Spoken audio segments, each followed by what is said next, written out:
Welcome back mga kaaltab.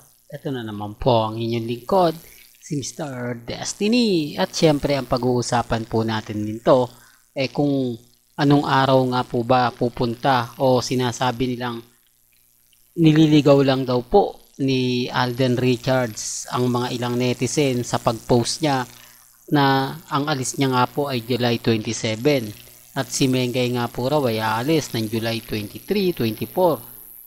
Pero sinasabi ng iba na sabay nga po raw ito para daw po malaman na yung 23, 24, 25 ay para sa bonding ng pamilya ni Mr. Paul Carson. Di po ba? Pwede naman pong ganun din ang mangyari na liligaw lang ni Alden para sabihin 27 siya alis. Di po ba? Para kumbaga napagtakpan niya na. Napakarami kasi nating update na talaga naman pong kitang-kita nyo sa mga posts na minamadali na rin po ni Alden o sinisetup niya na. O ibig kong sabihin mga kaaldabe, kumbaga yung tipong tinatapos niya na yung lahat po na mga project ni Alden Richards. Di po ba? Sabi ko nga po sa inyo dito po sa channel ni Mr. Destiny, marami po kayong maintindihan, maunawaan. Bagamat binabash po tayo, talagang binabanatan tayo ng gusto, okay lang kasi sabi ko nga po sa inyo, yung mga yan talagang hindi lang talaga nila tanggap na meron pang Mr. Destiny na nakikipaglaban para po sa Aldab Nation kasi alam na nga talaga nila wala ng Aldab. Di po ba? Yun po yung sabi nila. Kasi nga po mga kaldab, sinasabi natin na magbabakasyon nga po si Mengay at syempre, kumpirmado naman po yun dahil galing naman po kay Mengay yun at hindi naman po pinost ng kung sino-sino. Di po ba? Pero bago natin yung pag-usapan, ito po muna. Asan nga po ba ang chemistry rito? Kita nyo napaka-boring ng interview. Di po ba? Tapos sasabihin nila may chemistry daw po pag nag-uusap. Common sense na lang. Ewan ko nga po mga kaldab kung paano nila sasabi na nakakakilig lang. Di po ba? Ito mo yung mga itsura ng mukha nila. Wala man lang ang layo pa. Di po ba? Saan ka naman kasi makakita ng interview na talagang hindi sila magkatabi? Di po ba? Nasaan yung kilig factor na magtititigan? Di po ba? Layo pa ng pagitan, no? Sinasabi ko lang po ito, mga kaldab, para lang po sa kaalaman ng lahat. Para lang po sa mga taong galit na galit sa channel natin, na kapag nagbibigay tayo ng throwback video, apektado sila. Pero pag sila pinansin mo, eto kalalabasan. Di po ba? Na hindi, ando ganyan, nagkataon lang yan. Yung tipong gagawa nila ng paraan para mapagtanggol si Catherine para kay Alden. Gayong kitang-kita naman po sa publiko kung gaano nga po ba kalaswa ng ginawa ni Catherine. O, kayo na po may sabi niya na, yung mga netizen na po yung nagsabi niyan. Hindi naman po sa 3.4 million comments o sabihin natin na tumingin sa pinost natin. Imposible naman po lahat yung binayaran ko. Para lang sabihin nila na hindi nga maganda at hindi ka aya-aya. Ang post ang naganap na Century 2 na event.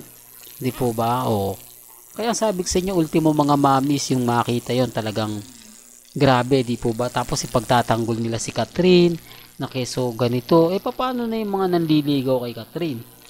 Bakit hinahayaan ni Richard Paul Carson na manligaw pa sila Jericho Rosales, Dominic Roque? O kung sila na. Hindi, para lang klaro. Para lang po sa mga taong inis na inis sa channel ko. O, hindi sila makakasagot at never po nila masasagot yung kasi kumbaga, wala naman po kasing relasyon sina Alden at si Catherine. Pinipilit lang po nila. Di po ba?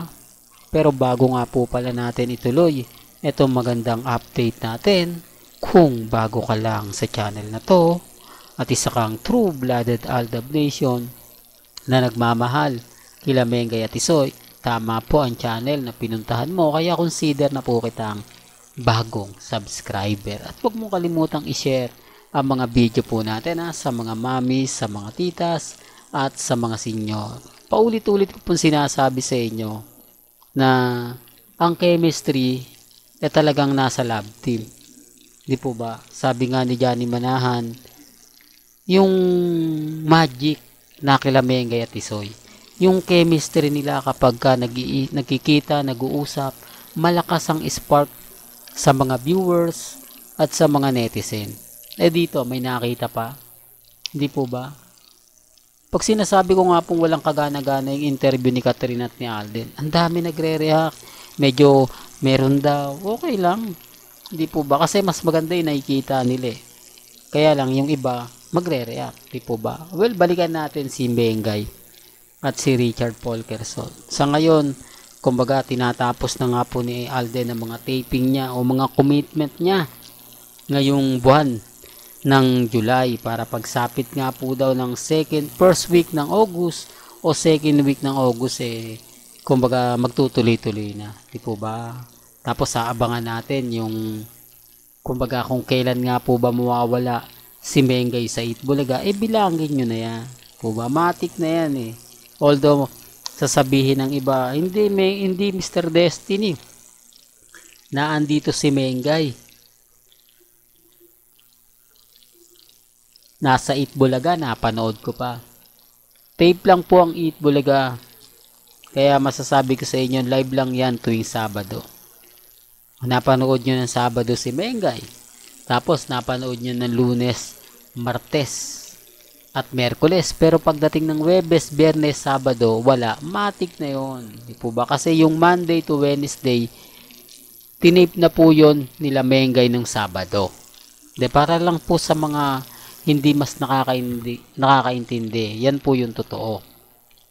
Real talk to, yan po yung totoo. Kaya nga yung iba nagsasabi sa akin na kumbaga fake news daw, yung mga ano ko, okay lang. Hindi po ba? Kasi alam ko naman po kung sino yung nagsasabi ng totoo at kung sino yung nagsasabi ng fake news. Malalaman nyo naman po Ewan ko nga po kung bakit sila galit. Kasi kung titignan nyo yung kay bossing issue, kay Mengay, na sinasabi po sa akin na hindi naman aalis si Mengay sa Itbulaga at never. Opo, hindi naman po talaga kasi malaking sampal at dagok to sa TVJ pag nawala. Binibigyan ko lang po kayo ng mga update. Pinapakita ko lang sa inyo o sinasabi ko lang po yung mga nangyayari po sa loob ng Instagram, sa Twitter at sa Facebook para alam din po nila. Kasi karamihan po ng mga fans ko, mga mamis, hindi po sila updated. Kaya nga po ako nandito Di po ba? Para magbigay ng mga kaganapan. Affected sila kasi sinasabi ko po sa inyo, gusto nila wag nang pansinin. Di po ba? Paano hindi papansinin? Trending.